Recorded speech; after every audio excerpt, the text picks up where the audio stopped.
What up, y'all? It's T-Biz and we're back. It's been a little while, but we're back now. And yeah, we've got a lot of stuff to check out. So first, for starters, we're going to check out the XES Ray Studios Combatants Fight for Glory Vlattia canine.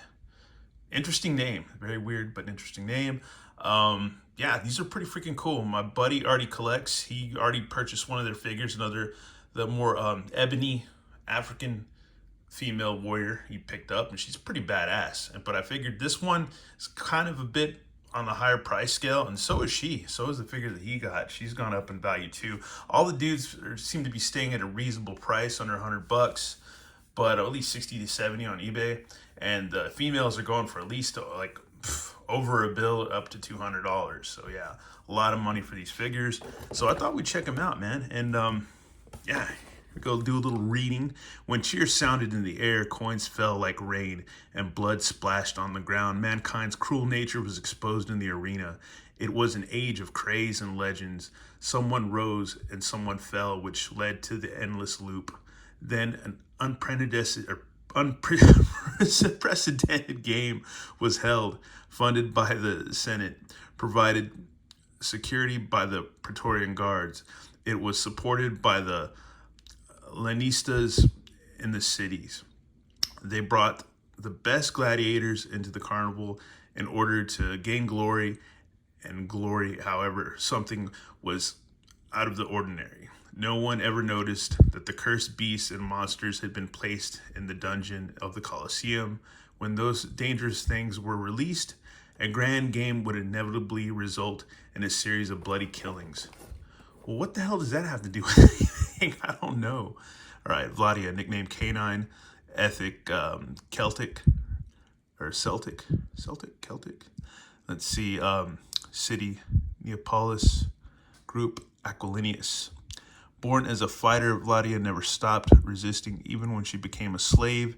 Initially, see, white people were slaves too. You guys got to get that straight.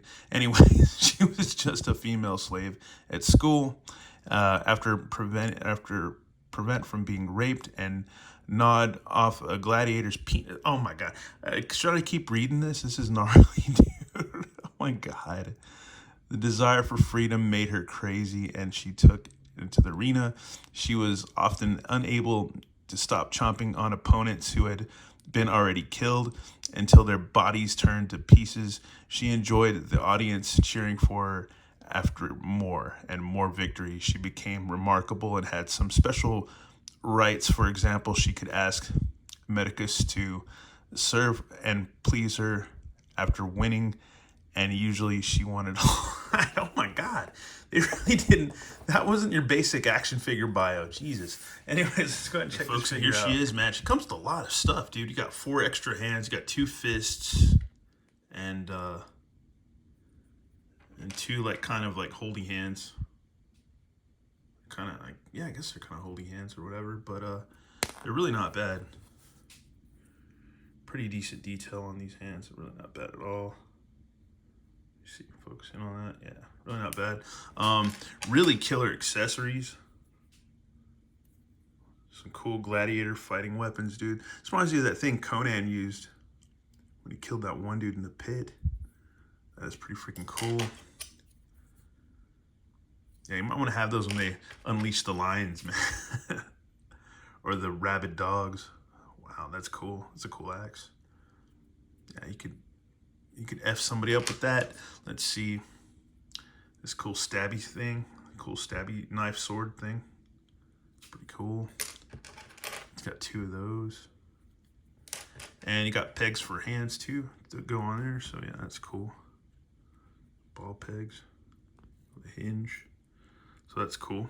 Got 2 of those that are extra, I guess, in case you lose that or whatever, or break it, maybe, who knows. 2 bare feet, which is cool. So it's not bad detail on the feet at all. Really not bad. What else? 2 extra arms that are just bare. So that's pretty cool. Which you gotta, I don't know, probably gotta heat these up at some point. Yeah, that looks like that's about to give a little bit. This one, not so much, but yeah. Some of these I probably want to heat up and stuff. Mess with them a little bit before really jacking with them. Here's a cool helmet. This thing's badass. It's really nice, dude. Freaking nice. Take a look at the figure herself. It's pretty cool, man. Really not bad. Hair sculpt's good. Paint on the hair is pretty good too. Paint on her pauldrons is pretty rad. Her buttocks is insane. She can almost do, not quite splitsies, but yeah, pretty good right there. Nothing in the waist. Got kind of a diaphragm. A little bit of movement.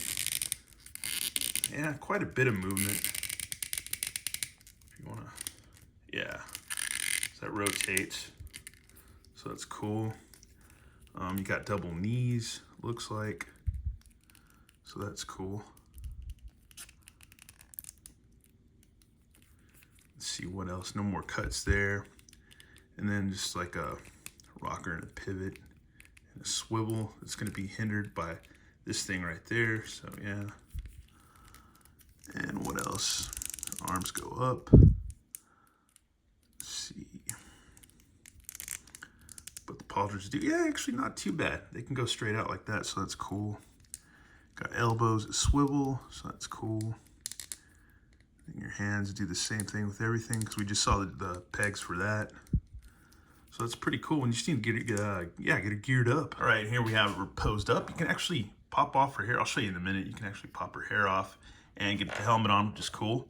She's got her weapons ready to go for some arena battles, dude. That is freaking cool, man. I wish we had a big ass lion or something thrown in there. I think I used to have a lion. I don't know, it might have been Chat May. But once again, man, really stunning detail on the helmet. And I almost forgot like her knee guards or whatever on her armor.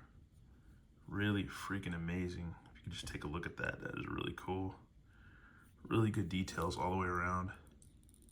Freaking amazing figure, dude. Really not bad, man. You can see her eyes through the helmet. It's kind of hard. Let's see if we get that light in there a little bit. But yeah, you get the idea. Looks pretty freaking cool. Not until you see the white of their eyes. But and you can get her to do the 1 foot challenge, which means she's pretty damn well balanced all the way around, which is really, really cool as far as design and engineering goes, which is also makes for a rad figure. Notice too that there is a peg hole right there, but no peg hole for the foot. And here we go for size comparisons. You figure it out. You know, use your brain and figure it out. Hopefully you're a grown boy or a girl or whoever watching this right now. You need to figure out the size comparisons, which for some reason, I don't know why it gets on my nerves, but it does, because sometimes I don't think it really matters. I think you should just be able to figure out and do the math and just kind of do the reasoning or whatever in your brain to figure it out. I know that sounds insulting, but it just gets old after a while. Repetitive things get old, but much like myself. But anyways, it fits in well with the Mythic Legion. Crazy Jack's a little shorter because he's not a freaking gladiator. It's Jack Nicholson anyways. Baxter Stockman and little tiny Triclops. So there you go, folks. She fits in really well with freaking Mythic Legions, man. So yeah, pretty neat, man. Pretty good stuff. Anyways, yeah, I kind of wanted to grab more of these figures, maybe one at a time when I can. For now, this is all I want to have, so she's pretty rad. I like her a lot. Oh yeah, and I was going to show you how the helmet thing works before we sign off, because I know some of you hatchlings out there have zero patience. Zero patience. Oh.